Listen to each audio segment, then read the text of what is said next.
Bang Jamin, kita lanjutkan lagi. Jadi kesaksian Richard dan Sambo ini kan terlalu kontras. Kita ambil contoh, apakah ada perintah membunuh Yosua di rumah saguling atau tidak? Apakah perintahnya itu hajar atau tembak? Apakah Sambo memakai sarung tangan lalu ikut menembak Yosua atau tidak? Selain dari keterangan dua terdakwa tersebut, apakah kesaksian terdakwa lain atau alat bukti lain sebetulnya sudah terang menderang menjawab terutama 3 pertanyaan tersebut yang mengarah kepada pembunuhan berencana atau tidak? Ya, awalnya kita ketahui keterangan mereka sejalan menurut rencana awal yang gagal tersebut kan. Akhirnya dia berubah, berarti perubahan itu mengakibatkan bahwasannya adanya suatu perbuatan yang diungkapkan dan masuk ke pengadilan pada saat ini. Artinya apa? Kalau dari sisi hakim saya melihat, dia lebih percaya apa yang dikatakan oleh GC ini, Richard Eliezer ini. Menerangkan tentang secara jujur, secara lugas ya, tidak perlu ragu-ragu menerangkan hal itu. Ini artinya apa?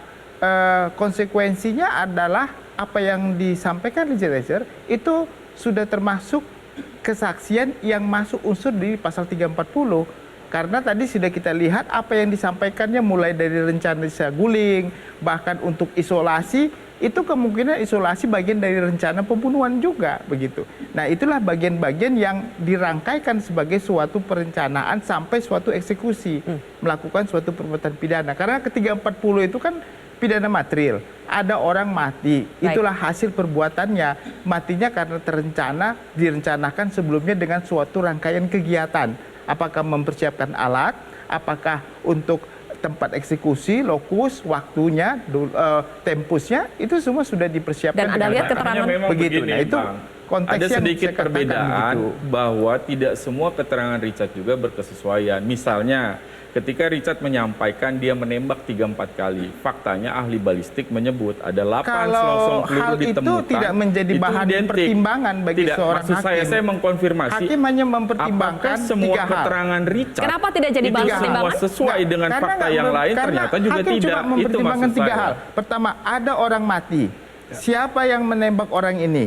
Ada pelakunya. Pelakunya sudah mengakui dan menyesal. Bagaimana cara dia menembak? Lalu dijelaskan oleh saksi-saksi lain. Cara dia menembak seperti ini. Apakah penembakan ini sudah dipersiapkan sebelumnya atau tidak? Sudah dipersiapkan dengan rangkaian kegiatan. Nah, ini sudah cukup bagi hakim. Jadi dia nggak terminologi tembak, hajar itu sudah bukan suatu hal yang perlu dipertimbangkan sebagai suatu 351 contohnya penganiayaan mengakhiri kematian, bukan.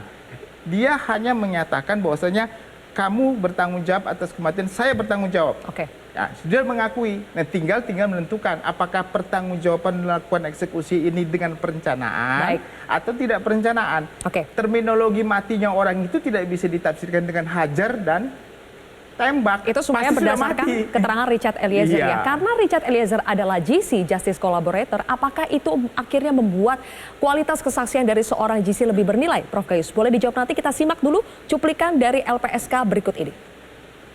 LPSK itu memberikan rekomendasi yang dimuat di dalam tuntutan jaksa ya, untuk memberikan pemidanaan yang ringan ya, Prof Gayus, Richard berstatus GC. Apakah itu artinya kualitas keterangan saksi Richard ini lebih bernilai daripada yang lain dan pantas mendapatkan keringanan hukuman? Begini, GC itu tidak taken for granted.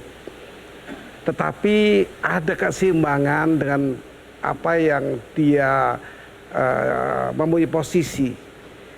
Positioning dari GC yang bernama Eliezer ini adalah terdakwa.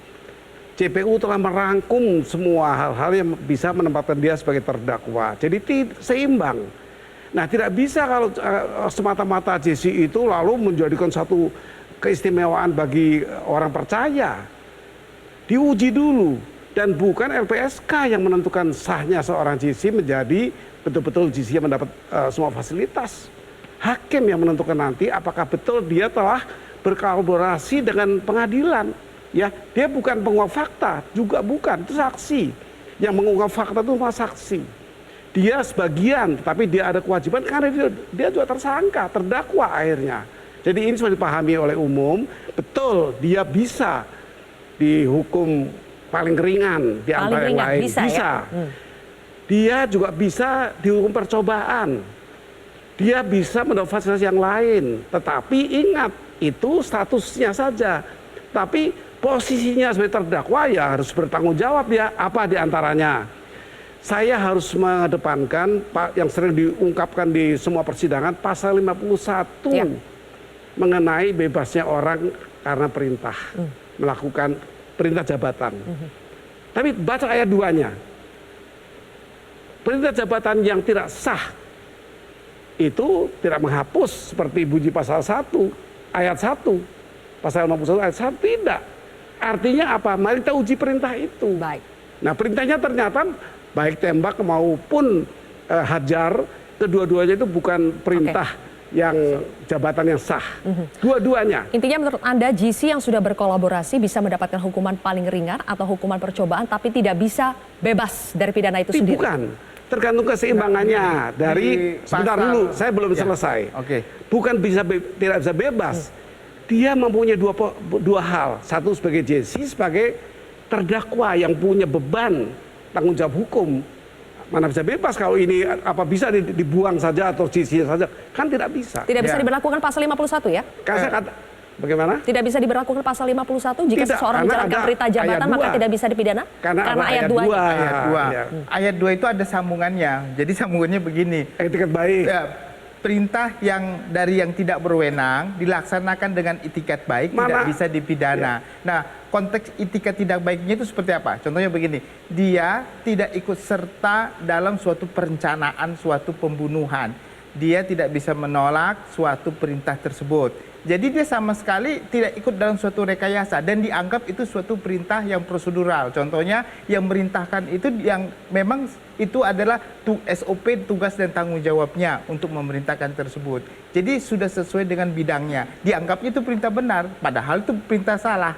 Tapi dia melakukan itu dengan itikat baik. Nah seperti ini bisa dibebaskan dari pertanggungjawaban pidana walaupun ada perbuatannya. Dalam Jadi kasus mensernya Richard? hilang.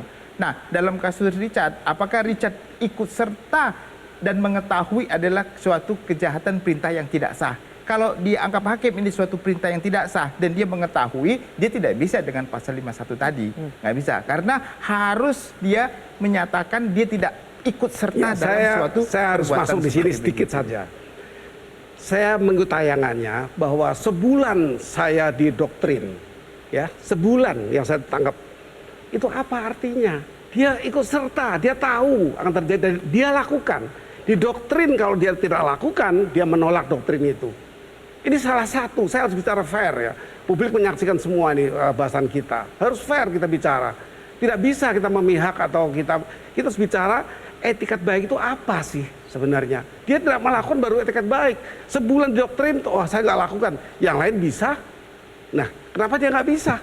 Ini salah satu koreksi saya kepada etikat baik yang didalilkan bahwa dia lalu dibebaskan karena etikat baik. Etikat baik yang mana? Dia melakukan. Dan didoktrin untuk itu, dan itu dia lakukan. Iya.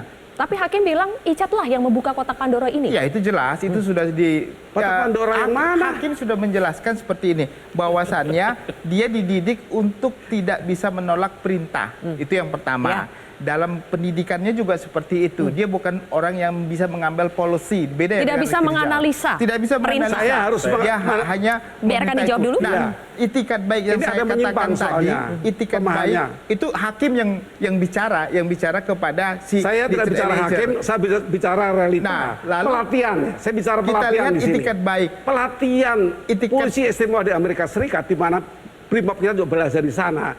Itu ada salah satu contoh untuk menembak. Tembak. Gambarnya penjahat, tembak, dor. Ketika gambarnya itu sheriff, dia berhenti menembak. Tembak, tidak tembak dia. Nah itu pelatihannya. Jadi saya keberatan kalau Anda mengatakan, Bukan saya yang mengatakan. Anda Hakim bertanya, hakim bertanya kepada Richard Eliezer. Hakim bertanya kepada Richard Eliezer. yang menyatakan Apakah dalam pendidikannya, hakim bertanya apakah dalam pendidikannya dong. Ya. sebagai barada tamtama gitu ya, ia hanya dilatih untuk menuruti Ya, perintah, hanya menuruti tidak bisa perintah. menganalisa perintah. Itu kan hanya Apa yang ingin Anda pertanyaan. jelaskan dari pertanyaan hakim Ya itu ingin hakim meyakinkan kalau Richard Eliezer ini bukan orang yang bisa menolak perintah atasan karena kedudukannya tinggi sekali dari posisi yang tertinggi dari terendah. Jadi sulit dia untuk menolak itu perintah itu. Nah, kalau secara teori mungkin kita bisa, tapi dalam praktek di lapangan kan Dalam praktek itu diatur di Perkap dan Perpol. Ya, peraturannya, Diatur. tapi sudah berhadapkan dengan atasan seperti itu, Ya harus bisa. sulit Ada sekali petugas. bagi dia. Kalau Hukum kita lihat mengharapkan kondisi. orang yang dewasa, cakap di mata hukum mengambil keputusan dengan benar. Iya, itu saya setuju. Kalau kemudian asumsi logika itu Bukan dipakai, asumsi. No, akan asumsi. banyak Bukan orang yang asumsi. Apa, kemudian Bang Jamin? asumsi. dia menjadi terdakwa, dia akan sampaikan itu bahwa apa yang nyata, saya realita melaksanakan perintah dilakukan. jabatan. Jadi Itu yang Bang realita Jamin yang bilang, dilakukan. kasus korupsi yang dilaksanakan PPK, dilaksanakan oleh pejabat bawah, dia akan bilang, saya melaksanakan perintah jabatan, tidak boleh dihukum. Tidak bisa. Oh, itu Jadi beda. logika No, itu no, no. tidak mungkin Oke, itu digunakan. bukan Baik, karena jawab dulu, Bang Jamin. korupsi Semua dengan orang pembunuhan itu yang tidak- dianggap dewasa, karena nggak punya cakap relasi secara jabatan. hukum, dia punya relasi Iya, dengan, tapi dengan bukan- KPA, dia punya relasi, dia suruh Iya. tanda tangani berkas ini, padahal berkas itu berdampak pada korupsi. Itu bukan garis komando, bukan garis komando itu sebagai ada- TNI Ini kan atau bicara polisi. relasi pekerjaan, Ini itu beda. atasannya. Mereka bukan dididik bersama-sama artinya dalam suatu logika camp. bahwa orang bisa mengesampingkan begitu saja dengan alasan perintah jabatan oleh hukum itu tidak dimungkinkan. Hukum mengharapkan orang dewasa cakap mengambil keputusan dengan benar. Itulah Baik. yang dilakukan oleh Dijawab Ricky. dulu, dijawab dulu, Itu Bang dilakukan Jamin. oleh Ricky. Iya. Makanya Ricky menolak. Tahan dulu, Ya, Bang Rasman, tadi jawab saya dulu. mau menjelaskan Gitu. mengenai itikat baik. Apakah kan di pasal 51 ayat 2 Ayat 2. tadi mengatakan apakah seseorang yang melakukan suatu perintah jabatan yang tidak sah dengan itikat baik tidak dipidana. Ya. Nah, itikat baik seperti apa yang tidak dipidana? Kan itu konklusinya. Itikat baik yang dia sama sekali menyadari bahwa itu dia menganggap itu perintah yang sah. Padahal itu bukan perintah sah. Kenapa dianggapnya perintah yang sah? Karena orang itu memiliki jabatan publik yang kedudukannya yang perintahnya sesuai dengan apa yang dia laksanakan. Jadi dan dia tidak ikut serta dalam suatu perencanaan. Pak, Sehingga gimana orang ikut itu lepas sebulan dari yang situ, didoktrin gitu. itu apa kalau bukan perencanaan? Sebulan didoktrin. Ada keterangannya. Saya sebulan didoktrin. Nah, pertanyaannya sebulan didoktrin itu untuk membunuh atau untuk melakukan perbuatan lainnya? Prof? Untuk mengikuti skenario Untuk tembak menembak. membackup. Kalau dia mengikuti skenario untuk melakukan pembunuhan, itu berarti dia ikut dalam suatu rencana Saya perencanaan. Kalau doktrin untuk Saya mengikuti pikir- skenario tembak menembak itu beda urusan. Ya, kalau beda kalau dong. dia rencana Begini. untuk membunuh, itu sudah disiapkan tadi kata Prof sebulan. Berarti kan memang sudah ada perencanaan pembunuhan. Dan dia ikut di dalam itu dan mengetahui itu ada hal yang dilarang. Dia ikut, ya pasti dia kena. Ya, karena pasti dia kena, mengikuti karena dia begini. melakukan menembak. Begini, Apa Bang, itu? fakta Berarti ada persidangan. perencanaan yang memang sudah Ini- dipersiapkan. ini saya sebelum jelaskan, Kita Pak. masih bisa melanjutkan lagi di segmen selanjutnya, tapi kita harus jeda terlebih dulu ya, Bapak-bapak. Pemirsa, kami akan kembali sesaat lagi.